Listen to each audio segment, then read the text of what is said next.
he does. I don't know. We'll ask him. It's got to make a pick, though. Just throw a dart at it and see what happens. There he is. All right. Andrew What's going on, Big Dave? From How you doing, SaharaBet, joining us here on the Bostoni versus the Book. Good morning, good afternoon, sir. How are you? Yeah, I'm wonderful, Matt. How are you doing today? We are great. Good to see you. Thanks for coming in. How are things with you guys at SaharaBet? What's going on? Yeah, we're doing well. Right, still just in Arizona, but really enjoy the market. And we're just trying to carve our percentage out. Right, the whole country's dominated by the big two, but people like to call it the big four. So we're doing well though. And kind of following along with you guys. I do have a pick for tonight if you want. You do? My take. Don't you? Well, hit us with it.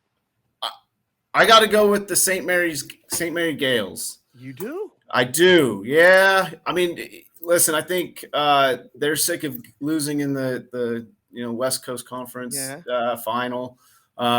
They did beat Gonzaga in 2019, but right. I mean, Matt mentioned it. Yeah. Mark Few's never not been in the final of a West Coast Conference final, right? And like it's St. Mary's time to kind of get back at Gonzaga. And I like your overplay though. I do like the over. 138.5 feels low. It does. All right. Feels low. That's good to know. I know you're all sports guy. You're looking at the numbers. You've got in charge of traders and all this other stuff that you're doing, but you're a Big Ten guy at heart, and you're a Michigan man. Yep. Is Michigan getting in the basketball tournament, in the big tournament, or are we going to the NIT, AP? Because I'm just saying, like, the Big Ten stinks. I'm a Penn State guy. You know that. We've had many discussions about the Big Ten. Does Michigan have to kind of win 3 this week to get in, or what?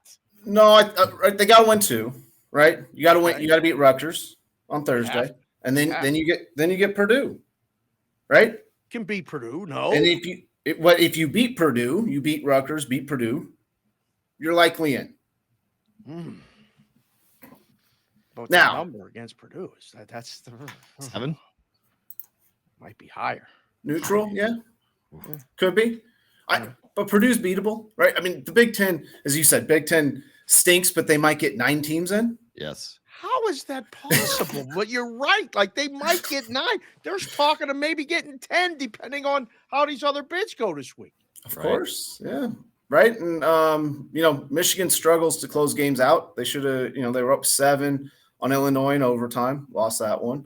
Bring that up. You brought had a loss, lost to Indiana. They were up on them, had last shot, somehow get a 3-point attempt from your center. Don't ask me how that happens, how you draw that up. Bring that up either. But I mean, it's happened all year. I mean, right? I mean, they've struggled to close out games. So, I mean, they're not in the tournament now. But again, I think if you can get by Rutgers, beat Purdue, play a tough game in the semifinal, I think they, again, depending on what else shakes out, I could see them. And again, the brand matters to the NCAA, right? Oh, here we go. He's right. He's not wrong. No, it's a TV show. It's a TV show. He's not wrong. Damn it. So Michigan gets in over like Northwestern or something? No, not Northwestern. But over Penn State? Well, that's my question. Well, look at Nevada. Let's look at Nevada, right? There's 4 teams in the Mountain West that in theory should be in. But Nevada losing to UNLV on Saturday kind of dampens that a bit, right? So they might need to beat they might need to win 2 in the Mountain West. According to Joe Lenardi, Nevada's the last team in the whole thing. Okay. All right. They're the last team in from the tournament. Penn State's got a bye, so they're in. That's the 10th team from the Big Ten. So it's Nebraska, Wisconsin, Ohio State, Minnesota. Those 4 are out. The other 10 are in. It's unbelievable. Nebraska may play their way in, though, Perrault. They're not going to win. What are they win? 5 games? Hold on. They're going to win 1, 2, 3, 4, 5 games. 5 games in 5 days. 1, it's never happened. 2, it's never happening. That is never happening. Good. Not with that team. Not in the Big Ten. Not with that team either. Not in the Big Ten. You weren't running through the Big Ten conference tournament with 5 wins in 5 days. No. Right. So yeah. Cross them off. I mean, Dave, I'd love to see 4 Mountain West Coast team or Mountain West Conference teams in, but right, it just doesn't happen very often. So I want you know, UNLV to take advantage of the home court they have with that tournament. Like, I really want, Kruger and company to get the team turned. Big win over Nevada, obviously. But I want to see they have the conference tournament on their home court and they never play in the final. Like, it would be fun to see them playing for it and have the real home court advantage. Yeah, I mean, I grew up in Las Vegas, Matt. Went to every UNLV game I possibly could as a kid. Obviously, it was the great years with Jerry Tarkanian and, the Runnin' Rebels. And then it extended through high school and would skip school to go to the Mountain West Conference tournament. And, there's just not this. I mean, with the Knights here, the Raiders here, right? Like Vegas, you've got to win. You've got to win. And so, you look at their season, they start off 10-0, had San Francisco at home up 11, I believe, with like 4 minutes to go, and lose on a 3-pointer with half a second left, something like that. Right. And then the season just never found the same consistency on the defensive end, right. To make a run in the Mountain West. So yeah, I mean, listen, they'll beat Air Force tonight, or tomorrow. I'm sorry, tomorrow. But, tomorrow. And then you're, I don't know. Rolling the dice is what you're doing. That's what you're doing. Oh yeah. I don't know. I'm not sure. It's not gonna be easy. Yeah, not gonna be easy. So you just said you grew up in Vegas. You're a Vegas guy, living here, going to Michigan, coming back, and now you're a season ticket holder of the Vegas Golden Knights. Went to the game the other night. You watched the games. Little hockey tonight. The Knights on the road against Florida. Seemingly a little bit overpriced to me, but let's talk globally at odds and things like this. We watched the game together. We've seen what they're doing. The Knights, as constructed, I mean, they just went and got Jonathan Quick. Like, they're not winning the West, are they? They're not going to the Cup, are they? I mean, does Logan Thompson come back? Is Mark Stone potentially going to come back? Right. I mean, Matt, you're shaking your head. No. Right. He's a doctor. In addition to hosting the show, he's a doctor on the side. He knows this stuff. All right. Well, yeah. I mean, listen, Colorado's the favorite. I think Dallas, the way it's constructed today, is a better team than the Knights. I think, if VGK can get Logan Thompson back, I think they can. But yeah, I mean, are they beating Colorado in a 7-game series? Probably not in the way they're constructed today, Dave. I think, we watched the third period of the Carolina game. They have 3 shots on goal. 3. First period of the Devils game, 4 or 5 shots on goal. I think it was 3. 4. Was it 3? 4? It was 3 or 4. Yeah, right. Like, just they're winning, playing good defense around the crease. Is that good enough in the Stanley Cup final, like in the playoffs to get there? 4 rounds. It's hard to do for 4 rounds, especially when you got to play like Edmonton. Yeah. You might have to play Dallas, and then you might have to play LA or something. I mean, like the games that there's going to be games we've got to score 5, right? That's the hard part. That will be the hard part. They obviously scored pretty well coming out of the break. But yeah, I mean, against the bigger, better teams in the East, they've struggled. Yeah, right? And that's who you're going to see in the playoffs. Yeah, we watched it against Montreal. Their precision, like everything had to be so perfect. And some of the goals were really pretty because they hit on them, in Montreal just lacking defensively. But like they don't just throw pucks at the net and just to see what's going to happen. Like everything's got to be so perfect for them to score and then to shoot the puck. And that's just a Bruce Cassidy thing, like that they just value puck possession so highly that they don't want to give up possession. They don't shoot the puck enough. Okay. And then if you have a Jonathan Quick or a Hill or whoever's in net, you're asking them to give up at maximum 3, most likely 2 a night to win. And in the West, I mean, my gosh, you got some really high flying offensive firepower type offenses in the West. Yeah, right. And it'll be fun that the back half, right? They're on this 5-game road trip starting tonight. And then they come back home, and I believe they have a pretty favorable schedule. But then, they get into April, and they have, you get the Kraken on back-to-back. You get Edmonton's on back-to-back, right? You get to kind of see where you are within the Pacific Division and, really see how good this team is against those, teams that will compete against in the playoffs. Do you guys see either in Arizona or just you looking at the whole global spectrum of sports betting? I've talked this on this show a lot about ESPN's Plus, the ESPN hockey, whatever the package, whatever they call it, which is $8 a month to buy ESPN. Right. They have so many games you can watch either on your phone or on your TV. Do you feel like there's more interest in betting on hockey than there has been in previous years? Yeah, we've seen a small uptick in hockey. I still think, hockey is a tough one for people to kind of get behind, especially because it competes with the NBA and right now, right? I mean, everybody's college basketball. So, we have seen an uptick in the handle, but it's small, right? They still got a long ways to go. We're probably around that 4% range, maybe 4.5% right now. Wow. So still fairly small, right? Percentage of handle. So I think the arenas and the hardcore hockey fans, right? They're going to be in no matter what, right? And so it's kind of that casual fan that we're trying to get on board. The NHL is trying to get on board. And again, it's small, but I think it's a good deal for the NHL long term with ESPN.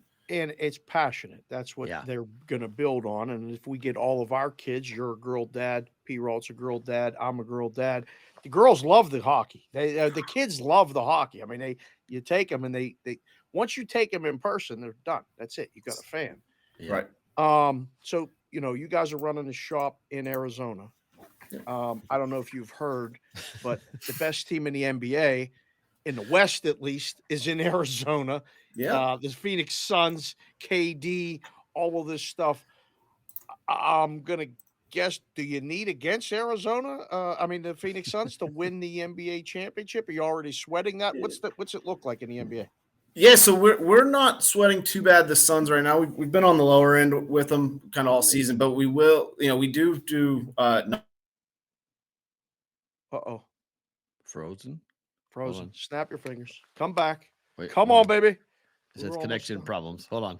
We'll see if it connects back in. This is the first time we've had a connection problem. They'll get in there. Hold on. Money. Okay, hold on. Oh, did I lose you? You froze for 1 second. You did. Now you're back. So start the answer.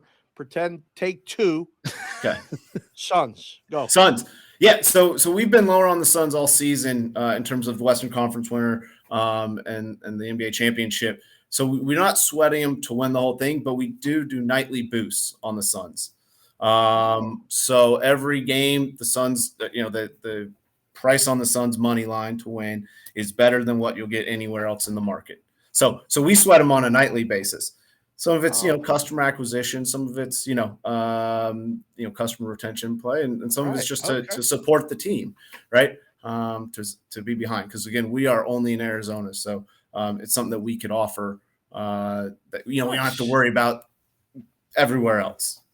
Okay, so you're rooting against them, or are you just hoping that people just play? Just hope people play. Just listen. Just play. Just get people in, give them a bet, right? And hopefully they find their way to some other markets, and again, they stick with us long term. Right. There you go. Did you guys have anything or any issues with what happened yesterday with Giannis in the rebound that was taken away after the game? Because Dave said it was his 10,555,000th reason why he doesn't want to be in a risk room anymore. Which is fair. So right. So we don't offer currently same game parlays. I know that's the big rage of the industry. Right. Players getting triple doubles. I mean, you guys will enjoy this one. When I was looking at this same game parlay product 4 years ago, I put in LeBron triple double and the Lakers to win or something like that, and it was like minus 175. I was like, hold on, like LeBron, like whatever, right? I mean, 4 years ago, 3 years ago, I guess it's early 2020, right before COVID of 2020, right? And I'm like, LeBron triple double and Lakers win. I don't care what the price of the Lakers is to win. LeBron getting a triple double is not minus 175, no matter what you're at. Right. No. And Dave, we worked together, right? Yeah. We were at Canner. We took any bet that would come up to the counter. We tried to, low hold percentage, a lot of volume. Mm-hmm. You give me same game parlays and tell me LeBron to score, get a triple double in a game, even in 20 was minus 175. I was like, who's betting this? Literally, who's betting this? And then, sure enough, I mean, COVID happens and it gets into the ecosystem. And now, I think FanDuel, somebody said 80% of their customers have placed the same game parlay. Same game parlay. Yeah. This is not the sportsbook business that say we grew up on or we made our bones with, but this is what the business is now. And this will be the last one for me before we let you go. Matt will close it up. But what do you see globally? I mean, for you specifically for SaharaBets, but just the space in general, because Matt and I are fighting the content space and trying to find what the good content is. Where's this sportsbook business? What's it even going to look like in the fall for football season, let alone the rest of this year or even next year? Yeah, I mean, it's going to trend more towards player props, same game parlays. I think it's just going to kind of catch fire even more than what it is right now. And it is something that we will have ready for the football season, right? I mean, the data tells you have to have it to compete. One of the things that we're really trying to work on is customer loyalty. So SaharaBets comes from the Sahara, Las Vegas. That's where I'm based out of, right? So we're trying to tie your wagering in Arizona back to the Sahara. It's not new per se, right? I mean, MGM does it, Wynn does it, Caesars does it. But we're trying to add a new layer on that would allow you to earn points and then redeem those points for free bet if you want it. Okay, there's others doing that, but gift cards, right? Everyday expenses. So Dave. So wait, you're saying we could get Chicky and Pete's points or something? Chicky and Pete's points are going to be on there. But I mean, Dave, Amazon, your Targets of the world, right? Starbucks, all of that. Yeah, so you can earn points, and once you get enough points, you can redeem those for gift cards, right? And so there's a gift card redemption, and you go in and select from I think currently it's 11 big box brands that you can get from. But yeah, we'll start adding to that as we kind of grow that out.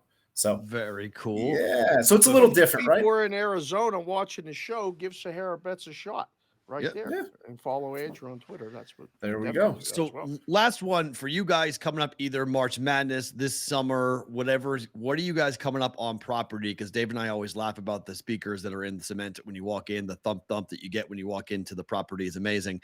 What's on the horizon for you guys coming up here in 23 for the property in Vegas if people are coming to town? Yeah, I mean, so Azilla Lounge is opening up. You guys said that was your favorite on-site location. Let's make it a road trip again. Maybe not in June or July, whenever we did it last time. Don't need it. Listen, we want to come down there once a week or once a month. Get this thing figured out. Let's wrap this thing up, tied in a bow. Let's do it. Yeah. So Azilla Pool opens up on the 10th. So this Friday. Yeah, not exactly sure it's going to be pool weather, but we're going to get into the 70s this weekend. So we'll be there. Obviously, Chicky and Pete's is every day, and then we just opened a new Italian restaurant, Bala Italian restaurant. Yeah, I mean, got to come in, try that out, Matt. Let me know when you're here, and we'll. It's going to open 7 days a week here, starting next week. So a lot going on at the property. Chicky and Pete's. We're always tinkering. My daughter is a huge fan of Chicky and Pete's. I know Dave takes his daughters there too a lot. It's a phenomenal place. Great sports bar. Yeah, Dave eats there all the time. Phenomenal food. Great place to hang out. Andrew, thank you for coming in. We'll do it again soon. All right. Yeah. All right. Thanks, Matt. Thanks brother. Talk to you later. AP. See you, brother. That is Andrew Patterson, SaharaBets, joining us here on the Bostonian versus the Book.